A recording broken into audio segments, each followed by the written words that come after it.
नमस्कार, आप देख रहे हैं जनादेश। मैं हूं आपके साथ प्राची सिंह। स्वागत है आपका शख्सियत के प्रोग्राम में, जहां हम हर दिन आपको एक नई शख्सियत की कहानी से रूबरू कराते हैं। जी हां, आज के एपिसोड में हम बात करेंगे साइरस पूनावाला। ये नाम अक्सर फोर्ब्स की लिस्ट में हमें नजर आ जाएगा। ये भारत के चौथे सबसे अमीर व्यक्ति की लिस्ट में रह चुके हैं। आज साइरस काफी अमीर और सीरम इंस्टीट्यूट ऑफ इंडिया के मालिक हैं, लेकिन एक समय ऐसा भी था जब उनका हर एक काम फ्लॉप हो रहा था, लेकिन उन्होंने अपने जीवन में हार नहीं मानी। आज यहाँ हम साइरस पूनावाला के जीवन के बारे में बताने जा रहे हैं। इसमें हम जानेंगे कि कैसे एक व्यक्ति घोड़े की रेस लगाते लगाते भारत की सबसे बड़ी वैक्सीन निर्माण कंपनी का मालिक बन गया।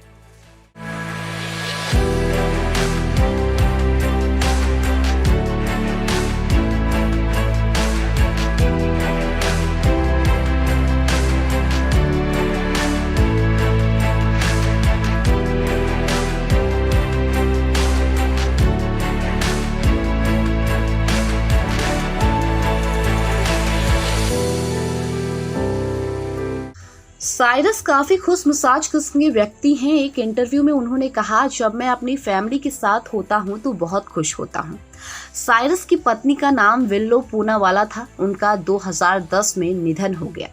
अपनी पत्नी के देहांत के बाद साइरस काफी टूट गए, लेकिन उन्होंने लोगों की भलाई करना नहीं छोड़ा है। अपनी पत्नी के नाम पर उन्होंने एक फाउंडेशन बना रखा है जो गरीब देशों, गरीब लोगों एवं गरीबों को मुफ्त में टीकाकरण एवं रोग निवारक दवाएं प्रोवाइड करती है। साइरस पूनावाला के जीवन में पैसों की कमी नहीं थी। वो अच्छी पढ़ाई करने में सक्षम थे।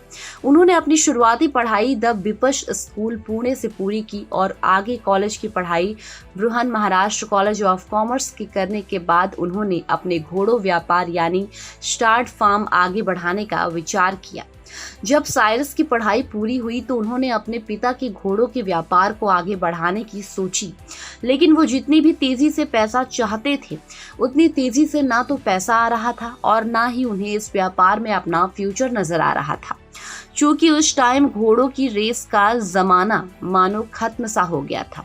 उन्होंने कार का बिजनेस करना शुरू किया और अपने दोस्त के साथ मिलकर $120 में एक गाड़ी तैयार की, लेकिन उनका ये प्लान भी फेल हो गया था।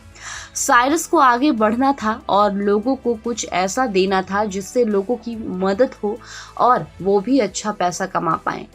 साइरस को किसी ने बताया कि घोड़ों के सीरम में दवा बनाई जाती है। ऐसे में उन्होंने अपने पास मौजूद घोड़ों के सीरम के दवा बनाने का विचार किया, लेकिन उन्हें समझ नहीं आ रहा था कि शुरुआत कैसे करें।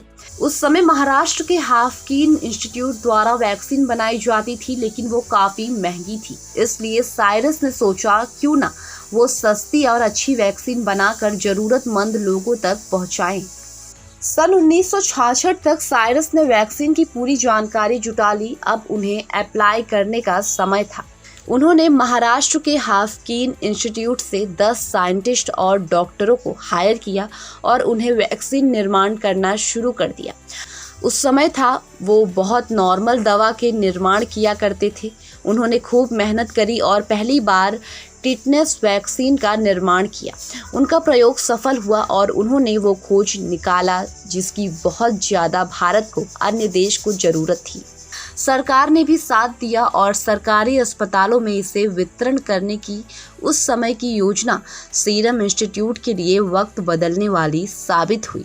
जब सीरम इंस्टीट्यूट ने टिटनेस का निर्माण किया, उसके बाद तत्कालीन सरकार ने उनकी मदद की और देश विदेश में टिटनेस को निर्यात करने की आज़ादी दी। उस समय इस वैक्सीन की बहुत अधिक ज़रूरत थी और इसी ज़रूरत को बहुत सस्ते दाम पर साइरस ने बनाकर देने का काम किया। इसके बाद उन्होंने सांप के जहर को खत्म करने वाला टीका, डिप्थीरिया, टिटनेस, डीपीटी के टीके, बीसीजी के टीके, मिजलस, मप और एमएमआर के टीके, रोटावायरस के टीके इत्यादि का निर्माण किया। आज सीरम इंस्टीट्यूट ऑफ इंडिया बच्चों की दवा बनाने वाली कंपनी में सबसे पहले नंबर पर आती है।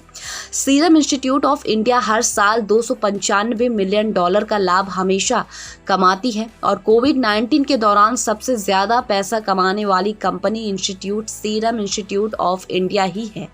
साइरस पूनावाला ने सस्ती वैक्सीन निर्माण करने देश और विदेश में अपना नाम बनाया। अगर उनकी उपलब्धि की बात करें तो 2005 में भारत का सर्वश्रेष्ठ अवार्ड पद्मश्री दिया गया।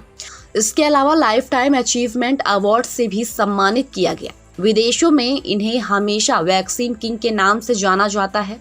उन्हें ये नाम बिल गेट्स ने दिया था। उसके बाद से आज तक लोग उन्हें वैक्सीन किंग के नाम से ही पहचानते हैं। इतना ही नहीं, ये दुनिया के 100वें अमीर व्यक्ति में से एक हैं। आपको जानकर गर्व होगा कि कोविड-19 की वैक्सीन का निर्माण भी साइरस पूनावाला की सीरम इंस्टीट्यूट ऑफ इंडिया ने ही किया है। कोविड शील्ड का निर्माण करके उन्होंने साबित कर दिया कि वो भारत को किसी भी रोग से बचाने में सक्षम है। आज उन्होंने भारत सरकार और विदेशों में कोविड शील्ड प्राप्त करवाना भी शुरू कर दिया है। वाकई साइरस पूनावाला एक महान व्यक्ति की श्रेणी में आते हैं, जिन्होंने देश की तरक्की के लिए इतना कुछ किया, दुनिया को अनेक रोगों से लड़ने की शक्ति दी। तो आज के एपिसोड में हमने साइरस पूनावाला के जीवन के बारे में बात किया। उन्होंने कैसे सीरम इंस्टीट्यूट ऑफ इंडिया की स्थापना करी एवं कैसे उन्होंने आज हमें किसी भी रोग से लड़ने की शक्ति दी। कभी कभी सोचते हैं अगर ये ना होते तो हम आज बहुत सालों पहले ही कोविड जैसे गंभीर रोगों से जकड़े होते। हमें इनका आभार व्यक्त करना चाहिए क्योंकि इन्होंने सस्ते दाम पर हमें अनेक वैक्सीन प्रदान करवाई, जिसकी मदद से आज हम अपना जीवन सही ढंग से यापन कर रहे हैं। जी हाँ, कल फिर मिलेंगे एक और नई शख्सियत की कहानी लेकर यही प्रोग्राम पर, यही समय पर। तब तक के लिए मुझे इजाजत दीजिए और देश और दुनिया की खबरों में बने रहने के लिए देखते रहिए जनादेश। नमस्कार।